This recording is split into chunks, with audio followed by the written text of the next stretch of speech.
ಬಂಗಾಳದಲ್ಲಿ ದೀದಿ ಕೋಟೆ ಛಿದ್ರ. ಮೊದಲ ಬಾರಿಗೆ ಬಿಜೆಪಿಗೆ ಬಂಗಾಳ. ಹೊಸ ಇತಿಹಾಸ ಸೃಷ್ಟಿಸುತ್ತಿದೆ ಬಿಜೆಪಿಗೆ ಕ್ಲಿಯರ್ ಕಟ್ ಲೀಡ್. ಗಮನಿಸ್ತಾ ಇದ್ದೀವಿ ನಾವು, ಬಿಜೆಪಿ ಲೀಡ್ ನಲ್ಲಿದೆ. ಆರಂಭಿಕ ಹಂತದಲ್ಲಿ ದೀದಿಗೆ ಹಿನ್ನಡೆ. 294 ಕ್ಷೇತ್ರ ಬಂಗಾಳದಲ್ಲಿ ದೀದಿ ಕೋಟೆ ಛಿದ್ರ ಆಗ್ತಾ ಇದೆ. ಈಗಾಗಲೇ ಮೊದಲ ಬಾರಿಗೆ ಬಿಜೆಪಿಗೆ ಬಂಗಾಳ. 294, 148 magic number. 148 ಬಿಜೆಪಿ ಕಬಳಿಸುತ್ತಾ ಈಗಾಗಲೇ ಮುನ್ನಡೆಯಲ್ಲಿರುವಂಥದ್ದು. ದೀದಿಗೆ ಹಿನ್ನಡೆ ಕಾಣಿಸ್ತಾ ಇದೆ. ಈ ಬಾರಿ ಬಿಜೆಪಿಯ ಪ್ಲಾನ್ ವರ್ಕೌಟ್ ಆಗಿದೆ ಅನಿಸ್ತಾ ಇದೆ ಇಲ್ಲಿ. ಯಾಕಂದ್ರೆ ಈ ಬಾರಿ ಕಳೆದ ಬಾರಿ ಮಾಡಿದಂತ ಮಿಸ್ಟೇಕ್ ಅನ್ನ ಮಾಡಕ್ ಹೋಗ್ಲಿಲ್ಲ ಬಿಜೆಪಿ. ಕಳೆದ ಬಾರಿ ನೇರವಾಗಿ ಮಮತಾ ಬ್ಯಾನರ್ಜಿಯನ್ನ ಟಾರ್ಗೆಟ್ ಮಾಡುತ್ತೆ ಬಿಜೆಪಿ, ಬಟ್ ಅದು ವರ್ಕೌಟ್ ಆಗ್ಲಿಲ್ಲ. ಮಮತಾ ಬ್ಯಾನರ್ಜಿಗೆ ಆ ರೀತಿಯಾಗಿ ಫ್ಯಾನ್ಸ್ ಫಾಲೋಯಿಂಗ್ ಅನ್ನೋದ್ರ ಜೊತೆಗೆ ಬೆಂಬಲ ಅಲ್ಲಿ ಇರುವಂತದ್ದು. ಮಹಿಳೆಯರ ವೋಟ್ ಸಾಕಷ್ಟು ಪಡೆದುಕೊಳ್ತಾರೆ ದೀದಿ. ಇನ್ನು ಅದ್ರ ಜೊತೆಗೆ ಅವರ ಒಂದು ಸಿಂಪ್ಲಿಸಿಟಿ ಇದೆಯಲ್ಲ, ಸಿಂಪ್ಲಿಸಿಟಿಗೆ ಅಲ್ಲಿ ಬಿಜೆಪಿ ಫೈಟ್ ಕೊಡೋದಕ್ಕೆ ಆಗ್ಲಿಲ್ಲ. ಯಾಕಂದ್ರೆ ಈಗಲೂ ಕೂಡ ದೀದಿಯ ಸಿಂಪ್ಲಿಸಿಟಿ ಯಾವ ರೀತಿಯಾಗಿತ್ತು ಅಂತ ಗಮನಿಸಿದ್ವಿ. ಇನ್ನು ತಮಿಳುನಾಡಲ್ಲಿ ಸಿಟಿ ಊದಿದ ವಿಜಯ್. ಟ್ರೆಂಡಿಂಗ್ ನಲ್ಲಿ ವಿಜಯ್ ಪಕ್ಷ ಟಿವಿಕೆ ನಂಬರ್ 1 ಸ್ಥಾನದಲ್ಲಿದೆ. ವಿಜಯ್ ಹವಾ ಮುಂದೆ ಡಿಎಂಕೆ ತಂಡ ಹೊಡಿತಾ ಇದೆ. ಇಲ್ಲಿ ಖುದ್ದು ಸಿಎಂ ಸ್ಟಾಲಿನ್ ಹಿನ್ನಡೆಯಲ್ಲಿ. 2 ಕಡೆಯೂ ವಿಜಯ್ಗೆ ಭಾರಿ ಮುನ್ನಡೆ ಕಾಣಿಸ್ತಾ ಇದೆ. ತಮಿಳುನಾಡಲ್ಲಿ ಸಿಟಿ ಊದಿದ ವಿಜಯ್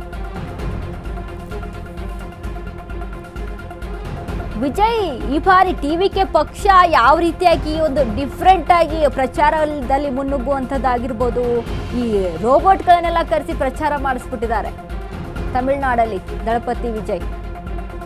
ಅಂದ್ರೆ ಒಂಥರ ಡಿಫ್ರೆಂಟ್ ಆಗಿ ಜಂಜಿಗಳು, ಈಗಿನ ಒಂದು ಜಂಜಿಗಳು ದಳಪತಿ ವಿಜಯ್ನ ಒಪ್ಕೊಳ್ತಾರೆ.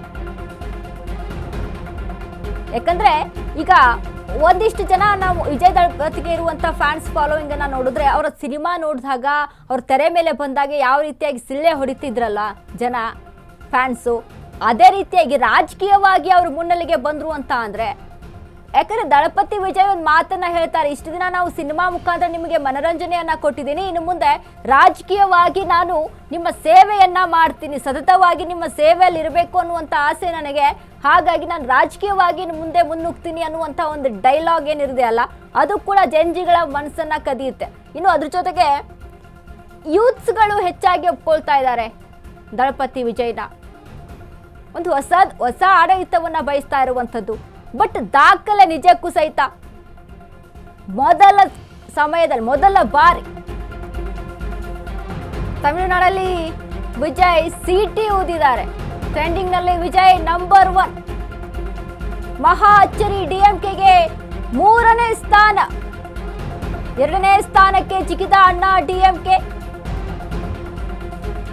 ನಂಬರ್ 1 ಸ್ಥಾನದಲ್ಲಿ ಟಿವಿಕೆ ಪಾರ್ಟಿ ಇದೆ. ತಮಿಳು ರಾಜಕೀಯಕ್ಕೆ ಇದೀಗ ಗಮನಿಸ್ತಾ ಇದ್ವಿ ನಾವು, ಫುಲ್ ಮೆಜಾರಿಟಿ ಗಳಿಸ್ತಾರ ದಳಪತಿ ವಿಜಯ್. ಮಹಾ ಅಚ್ಚರಿ, ಡಿಎಂಕೆಗೆ 3ನೇ ಸ್ಥಾನ. ಮೊದಲನೇ ಸ್ಥಾನದಲ್ಲಿತ್ತು ಸ್ಟಾರ್ಟಿಂಗ್ ಅಲ್ಲಿ, ನಂತರ 2ನೇ ಸ್ಥಾನ, ಇದೀಗ 3ನೇ ಸ್ಥಾನ. 2ನೇ ಸ್ಥಾನದಲ್ಲಿ ಅಣ್ಣಾ ಡಿಎಂಕೆ ಇರುವಂತದ್ದು. ನಂಬರ್ 1 ಸ್ಥಾನದಲ್ಲಿ ಟಿವಿಕೆ. ದಳಪತಿ ವಿಜಯ್ ಹವಾ. ಮೆಗಾ ಟ್ವಿಸ್ಟ್ ಸಿಗ್ತಾ ಇದೆ ತಮಿಳು ರಾಜಕೀಯಕ್ಕೆ.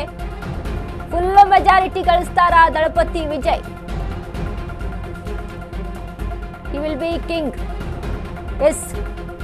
ಗಮನಿಸ್ತಾ ಇದ್ವಿ ಏನು ಎಕ್ಸಿಟ್ ಪೋಲ್ಗಳು ಒಂದು ಅಂಕಿ ಸಂಖ್ಯೆಯನ್ನ ಕೊಡುತ್ತೆ. ಎಕ್ಸಿಟ್ ಪೋಲ್ ಹೇಳಿದಂತಹ ಪ್ರಕಾರ 80ರಿಂದ 120 ಮಾತ್ರ ಟಿವಿಕೆ ಪಕ್ಷ ಗೆದ್ದೇ ಗೆಲ್ಲುತ್ತೆ ಅನ್ನುವಂಥ ನಿಟ್ಟಿನಲ್ಲಿ ಕೆಲವು ಅಂತ ಹೇಳ್ತಾ. ಬಟ್ ಎಕ್ಸೆಸ್ ಮೈ ಇಂಡಿಯಾ ಕೊಟ್ಟಿರುವಂತಹ ಎಕ್ಸಿಟ್ ಪೋಲ್ ಪ್ರಕಾರ ನಾವು ನೋಡಿದಾಗ ಏನ್ ನಂಬರ್ ಕೊಡುತ್ತೆ ಅಂತ ಅಂದ್ರೆ, ಮಿನಿಮಮ್ 90ರಿಂದ 140 ಟಿವಿಕೆ ಪಕ್ಷ ಗೆದ್ದೇ ಗೆಲ್ಲುತ್ತೆ ಅಂತ ಹೇಳುತ್ತೆ.